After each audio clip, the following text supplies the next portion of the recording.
Hello everyone, चलिए शुरू करते हैं। वोकैब के सेशन में आप सभी का स्वागत है। तो भाई हमारे पास में इस बार देखो क्वेश्चन पूछने का, वोकैबलरी के क्वेश्चन को पूछने का थोड़ा तरीका जो है एसएससी ने बीते कुछ सालों में चेंज भी किया है। पहले तो क्या होता था कि हमेशा क्वेश्चन दे दिया, बताओ इसका सिनोनिम या एंटोनिम, और 4 ऑप्शन दे दिए, चूज करो उसमें से उसका वर्ड, दिए हुए वर्ड का सिनोनिम या फिर एंटोनिम। अब कुछ समय से ऐसा देखने को मिल रहा है दोस्तों सवाल अपने को, मतलब कि सेंटेंस के अंदर एक ब्लैंक और मतलब फिलअप के रूप में वोकैबुलरी का क्वेश्चन पूछा जा रहा है बीते कुछ समय से। Read the given sentence carefully and fill in the blank by selecting the correct synonym. Select synonym, blank के अंदर पूछ रहा है synonym of the given word in the brackets. ठीक है, मतलब सेंटेंस को देखना है, सेंटेंस के हिसाब से जो वर्ड दिया जा रहा है अपने को ट्रिवियल वर्ड का अपने से 4 ऑप्शन में से सिनोनिम पूछ रहा है जो इस सेंटेंस के अकॉर्डिंग सूट होना चाहिए। द अथॉरिटी रिफ्यूज्ड टू पे एनी हीड। टू पे एनी हीड का मतलब दोस्तों होता है ध्यान देना, है ना, ध्यान देने से मना कर दिया प्रशासन ने। The dash demands made by the workers. ठीक है, कैसी डिमांड्स? ट्रिवियल। अब ट्रिवियल का मतलब क्या होता है दोस्तों? ट्रिवियल का मतलब होता है अमहत्वपूर्ण, नगण्य, है ना, ऐसी कोई चीज जिसके कोई महत्व नहीं हो, जिसका कोई इंपॉर्टेंस ही नहीं हो अपने आप के अंदर। तो सबसे पहले अपन चलते हैं किसके ऊपर, जो मेन वर्ड अपने को दिया जा रहा है कौन सा? ट्रिवियल। ठीक है, चलो तो फिर हमारे पास में पहला मेन वर्ड ही बोला जा रहा है ट्रिवियल। ट्रिवियल का क्या है मामला? डिक्शनरी मीनिंग के बारे में लल्ला बात करूं तो इसके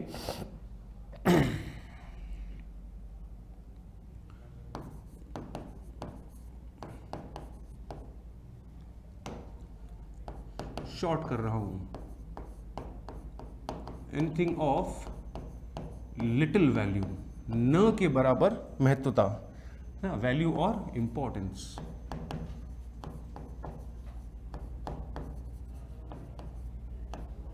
ठीक है, हिंदी मीनिंग के बारे में अगर मैं बात करूं तो बनता है मामूली, है ना, या फिर मैंने एक वर्ड यूज किया था कौन सा? नगण्य। ठीक है, इसके अगर हम सिनोनिम्स के बारे में अगर बात करें तो पर्यायवाची क्या बनेगा इसका? पर्यायवाची इसका बनेगा भाई माइनर, मामूली सा।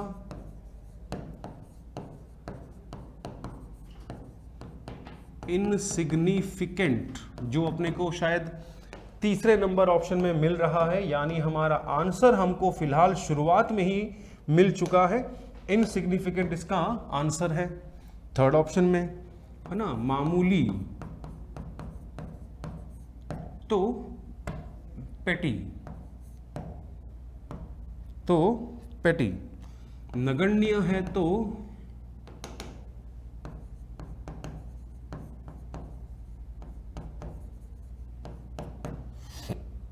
अनइम्पॉर्टेंट।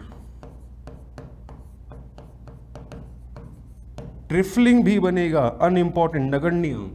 ऐसी कोई चीज जो नगण्य है तो नगण्य का एक और बनता है इंग्लिश वर्ड कौन सा? पाल्ट्री, है ना। फिर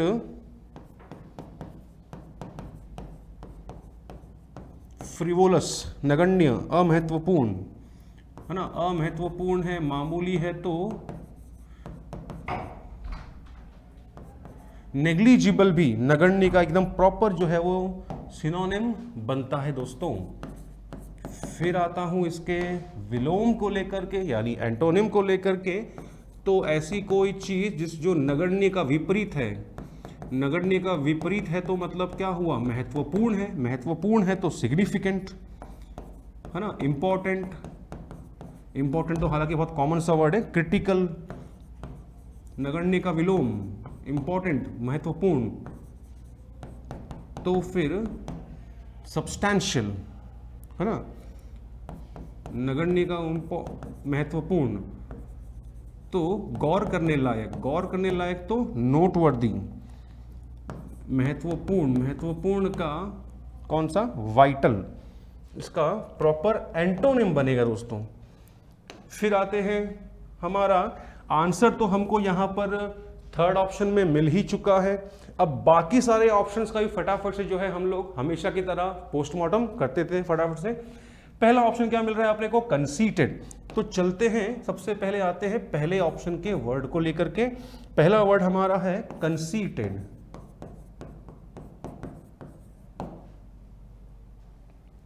चलो चलो चलो चलो, है ना। कंसीटेड का दोस्तों मीनिंग होता है घमंडी, अभिमानी, है ना।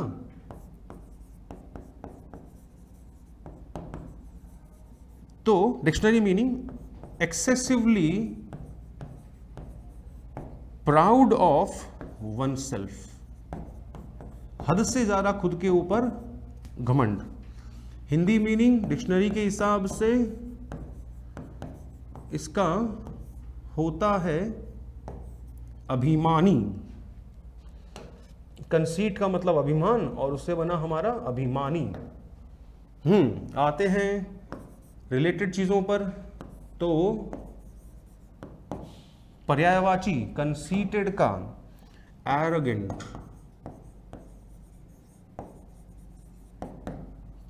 ठीक है। वेन घमंडी का, फिर आया घमंडी का ईगोटिस्टिकल, है ना।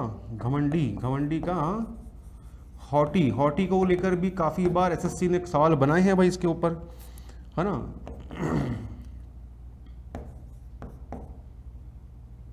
पॉम्पस, दिखावेबाजी बस, है ना।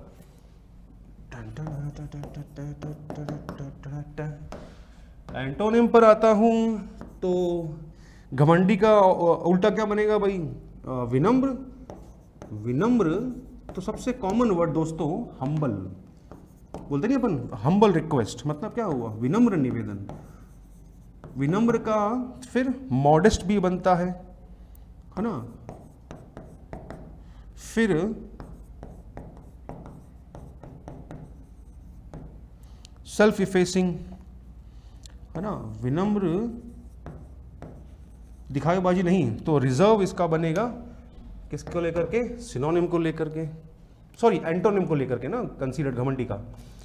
एंड फिर चलता हूं दोस्तों आगे बढ़ता हूं। मेरे ख्याल से सेकेंड ऑप्शन को समझाने की जरूरत नहीं है। इडियोटिक वर्ड अपने आप में इतना कॉमन है, इडियट से बना है वर्ड हमारा इडियोटिक। सफिक्स आई सी जोड़ करके हम अक्सर शब्द का एडजेक्टिव फॉर्म बनाते हैं दोस्तों। क्या बोला मैंने? सफिक्स आई सी जोड़ करके अक्सर हम शब्दों का एडजेक्टिव फॉर्म बनाते हैं दोस्तों, ठीक है। तो इडियट से आई सी जोड़ करके वो बन गया है हमारा एडजेक्टिव इडियोटिक। और मेरे ख्याल से इस वर्ड को जो है वो ज़्यादा कुछ एक्सप्लेन करने की ज़रूरत ही नहीं है, क्योंकि ये वर्ड अपने आप में अंडरस्टूड है इसलिए, है ना। तो फिर सेकेंड ऑप्शन में आता हूं मैं। चलो भाई, सेकेंड ऑप्शन को लेकर के काम की बातें। तो डिक्शनरी मीनिंग एक्सट्रीमली फूलिश, हद से ज्यादा फूलिश, या फिर स्टूपिड, है ना। इडियोटिक, इडियोटिक तो हिंदी मीनिंग बनता है मूर्ख, मूर्ख, मूर्खता पूर्ण, क्योंकि इडियट का मतलब होता है मूर्ख और इडियोटिक मतलब मूर्खतापूर्ण। फिर आता हूं लल्ला सिनोनिम्स पर। तो पर्यायवाची हमारे इस प्यारे से शब्द के इडियोटिक के सिनोनिम्स हैं हमारे फूलिश, मूर्ख, है ना, डम्ब, सिली,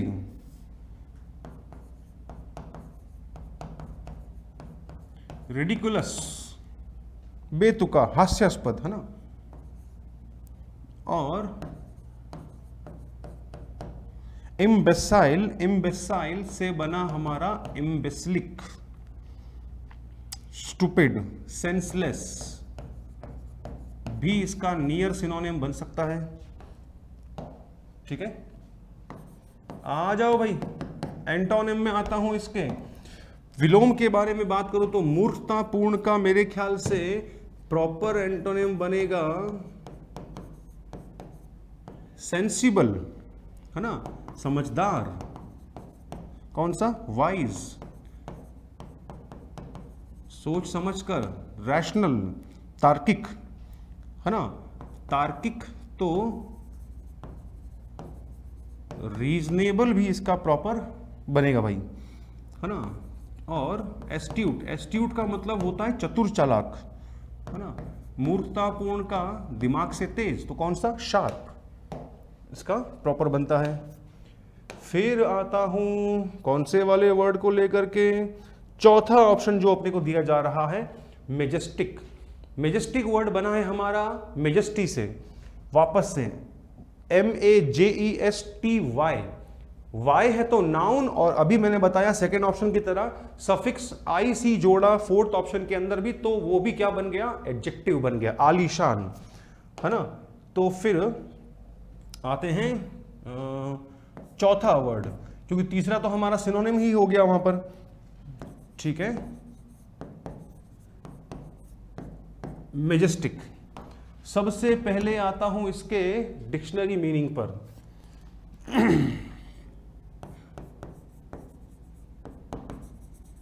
हैविंग ग्रैंडियोर, ग्रैंडियोर मतलब भव्यता या फिर ब्यूटी, है ना। हिंदी मीनिंग आलीशान, आलीशान, भव्य, आलीशान या फिर भव्य। तो भैया पहले आते हैं दिए हुए वर्ड के सिनोनिम पर। तो भव्य, आलीशान, भव्य आलीशान का सिनोनिम हमारा ग्रैंड, भव्य आलीशान का मैग्निफिसेंट, भव्य आलीशान के हिसाब से रीगल, स्प्लेंडर, स्प्लेंडर से बना स्प्लेंडिड, भव्य आलीशान, है ना। भव्य आलीशान तो डिग्निफाइड, एक्सक्विसिट, भव्य आलीशान का सिनोनिम। भव्य आलीशान के हिसाब से अगस्त भी बनता है, जो बहुत कम लोगों को मालूम है। जनरली सबको मालूम है अगस्त तो सर महीने का नाम है, नहीं, महीने के नाम के अलावा अगस्त जो है ये हमारा एक और देता है मीनिंग, कौन सा? भव्य आलीशान। अब भव्य आलीशान के अगर मैं विलोम के बारे में बात करूं तो ऑर्डिनरी, है ना, क्या होगा? ऑर्डिनरी, बिल्कुल भी इंप्रेस ना करने लायक, तो फिर अनइम्प्रेसिव। भव्य आलीशान का फिर इनसिग्निफिकेंट भी संभव है ना। औसत दर्जे का भव्य आलीशान नहीं है, तो क्या बन गया हमारा? औसतन, औसतन तो मीडियोकर, है ना, ठीक है। और अपनी कोई छाप नहीं छोड़ने वाला, तो फिर हमारा बना ऑर्डिनरी। आया, अपनी कोई छाप ना छोड़ने वाला तो अनरिमार्केबल भी इसका दोस्तों बनेगा। ऐसी कोई चीज जो बहुत आलीशान है, बहुत भव्य है, तब तो हमारे पास वर्ड मिला मेजेस्टी, और उससे जुड़े हुए सारे वर्ड अपने सिनोनिम के अंदर आ गए, इसके अंदर सारे अपने, है ना। और भव्य आलीशान नहीं हुआ तो भाई कौन सा होगा? औसत दर्जे का होगा, आम होगा। सिंपल होगा तो सिंपल हुआ, ऑर्डिनरी हुआ, प्लेन, PLAIN, प्लेन हुआ। औसत दर्जे का तो मीडियोकर बन गया अपना, है ना। कुछ खास छवि या छाप न छोड़ने वाला तो अनइम्प्रेसिव हमारा इसका एंटोनिम बन जाएगा। तो भाई ये थे हमारे इस बार के डेली वोकैब डोज का सेशन के अंदर 4 शब्द, चारों का पूरा पोस्टमार्टम। मिलते हैं अगले क्लास के अंदर, तब तक के लिए थैंक यू सो मच।